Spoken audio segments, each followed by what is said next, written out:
Hood Chef or Hood Chef TV, y'all. Back with another one already. Putting another one up on the board for you guys. Um, I gotta keep that. I gotta keep that content coming. I gotta keep it coming for y'all.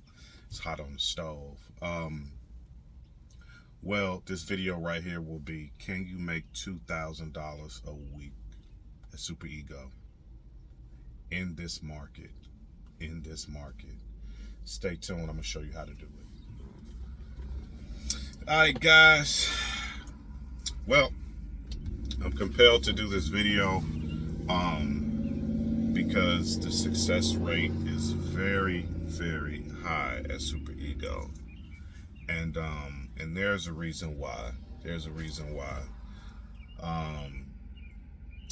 Before I came, there was a lot of videos about they don't hold your hand and this, that, and the other.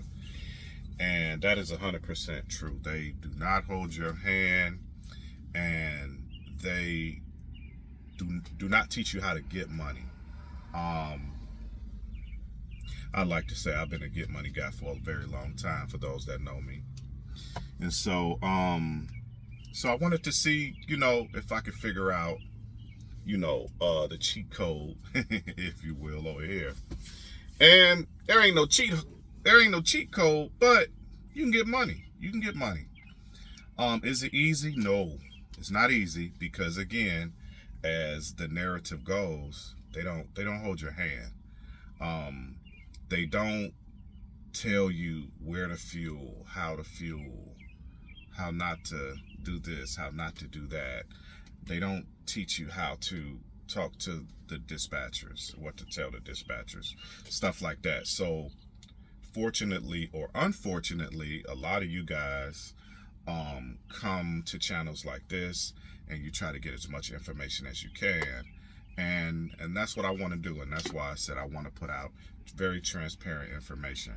I had a young man, he's about my age, but I had a gentleman today come knock on my door this morning. We was at the pickup together, and he asked me, he said, hey man, I think he just started, he's just first weekend. He said, can you make some money with this company? I asked him how long he was here, whatever. But anyway, blah, blah, blah. So I gave him a rundown, and yeah, for you guys coming, and I'm going to make sure I put the date in the description so that a year from now, when guys come back and watch this video, they'll be like, oh, well, rates were bad then, so that's why, the conversation was how it is going to be, obviously.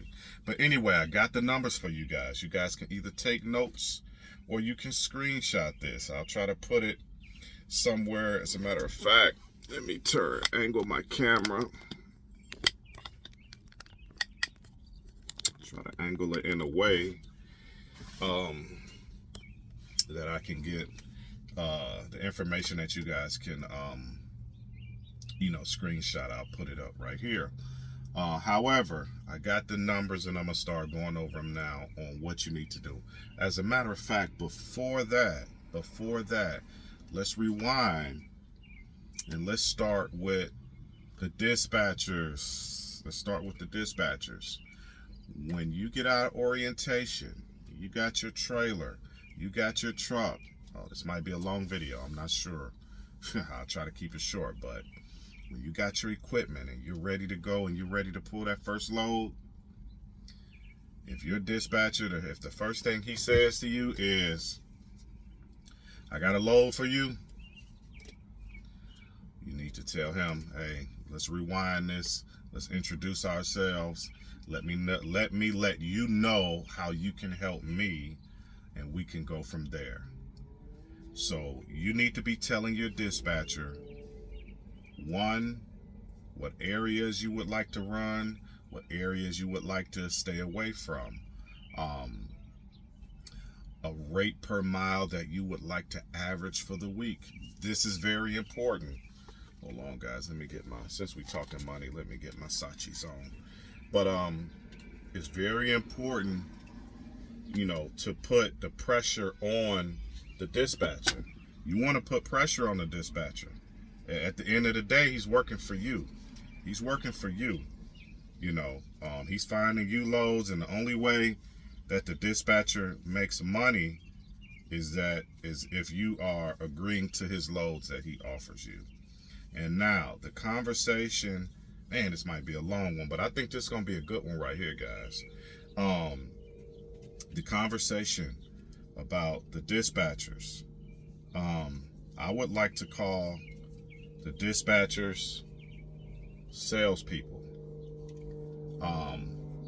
Because when they call you for a load, that load price, you know, obviously there's a narrative about there being a price difference between the rate from the broker and the rate that the dispatcher calls you and offers you. So that's why I say, you know, that's a salesperson. It's not a dispatcher. You're trying to sell me the load. You're trying to sell me this rate. You're trying to sell me this rate. And also I think it's important to be able to be in a position where you can tell your dispatcher no when need be. But anyway, we'll get more on that on another day. But when you have that conversation with your dispatcher, that first conversation with your dispatcher, he needs to know what areas you absolutely do not want to go, whether it be California, whether it be PA. They like to send you to PA a lot. The tolls are expensive going in that area, and I have reason to believe that that SuperEgo has carrier freight in that area. That'll be for another video. But anyway, they'll send you in that area a lot. There's a lot of SuperEgo trucks and trailers in that PA area, and it is not by accident. Not by accident. So my dispatcher needs to know where I'm going and where I'm not going. And if that changes later, then we'll discuss that at a later date. But and you know, letting your dispatcher know that you're going to do your research also, so that you're putting yourself in a position not to take rates too far away from the average. So your dispatcher needs to know that while he's finding loads for you and offering you rates, he also needs to have a heads up that you're not a fool behind the wheel of a truck. You're just not out here to just take dollar loads, $1.20 loads just because he called up. Do not agree to every load. Do not agree to every load. That's it. So that's where you start with the dispatcher right there. You know, letting them know where you're going and not going, a rate per mile within reason that you want to average for the week. And hey, you know, let's get off on the start right there. That being said, I'm gonna go ahead and post something right here for you guys to take a screenshot on, and I'm gonna go to my notes and we'll talk about it as I'm looking at it.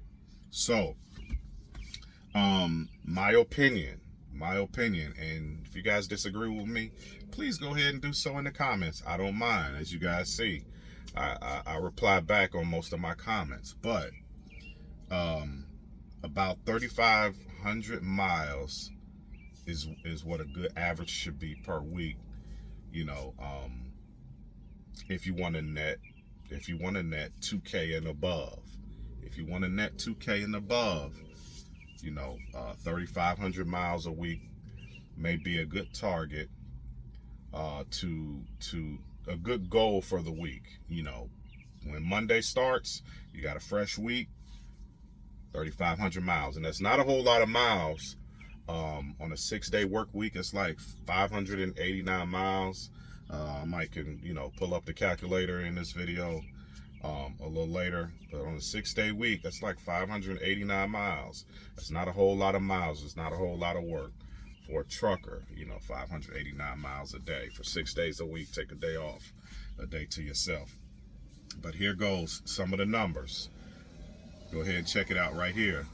If you can average in those 3,500 miles, if you can average your fuel miles per gallon at about 7, in which you should be able to do a little better than that, but we'll just go 7 for shits and giggles. 7 in the today's range of fuel price average. If you want to average around 4, so some places you'll be able to get diesel for 350, 366. Some places you go is 420, 450, 470. Want to be able to average a good number. So 500 gallons will be the amount of gallons that you'll need if you average 7 miles per gallon, right? So at $4 a gallon, that's going to cost you $2,000 for the week. Now, we got truck, trailer, and insurance. That's going to be your second largest expense for the week.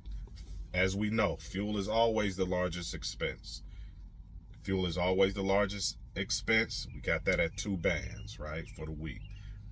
Truck, trailer, and insurance, $11.75 a week. Now, I also broke down the cent per mile that will average out to. And I forgot to mention that for the fuel. So for the fuel, that's going to average you 57 cents per mile if you average 7 miles per gallon, and that's at $2,000 at 4 miles to the gallon. 4 miles to the gallon. That's going to cost you 57 cents per mile on a 3,500 mile work week. Your truck, trailer, and insurance, which is fixed costs, $11.75 on a 3,500 mile work week.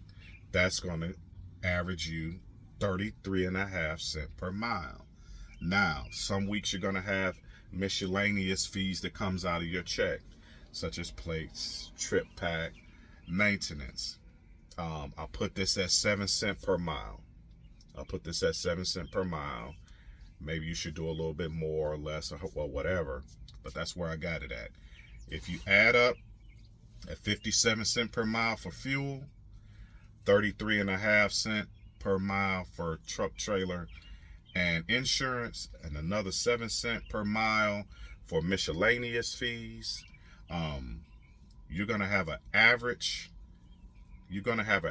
cost per mile that the truck needs to operate at, that the truck will be operating at about 97.5 cents per mile. That is what your operating costs on average for that week in this market will be. That's a fair number, and this could go up a little bit, it could go down a little bit. It's up to you. It's up to how you manage maybe some of your variable costs. But I want to combine in this conversation the variable and fixed costs, kind of put that together, and that way you'll have a basis of the conversation that you need to have with your dispatcher. So when your dispatcher says, "Hey, I got this load. Oh yeah, it's a little bad in that area, so I found a load for, whatever, $1, this, that, and the other." You need to be able to tell your dispatcher, "Hey, my truck needs 97.5, and that's without even paying yourself. That's without paying yourself. And so again, that's a good conversation to have, with your dispatcher. Now that we got that out of the way, here are the numbers that you guys came to see. Here are the numbers right here. Again, we're basing this conversation on a 3,500 mile work week. Okay. I should have put this number at the top. The number that's at the top, I should have put that at the bottom, but oh well. Here goes. At $1.80 a mile, and this is average. At $1.80 a mile, the gross revenue for the truck will be $6,300. Take your 12% fee out, and you will net 21.24. Now, how did I come up with that number? Well, the variable plus the fixed costs. Remember, the fuel was 2,000. Your variable, your fuel, the fuel was 2,000, which is the variable, and your fixed cost, which is 1175. That will give you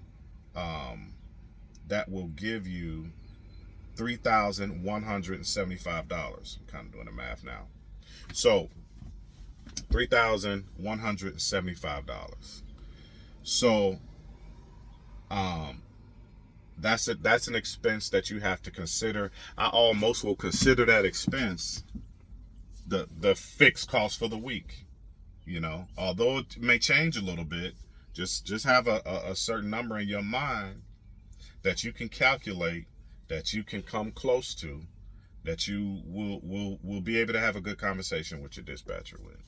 So if you take that number and you deduct it from your gross with the 12% fee, you'll net 21.24. So your gross minus the 12% fee, 55.44, and here's what your net is. Line 2, and I'm not gonna go. You guys can screenshot this and we could talk about it in the comments. But just to go for the second one, if you average only 160 a mile, you will gross 5,600.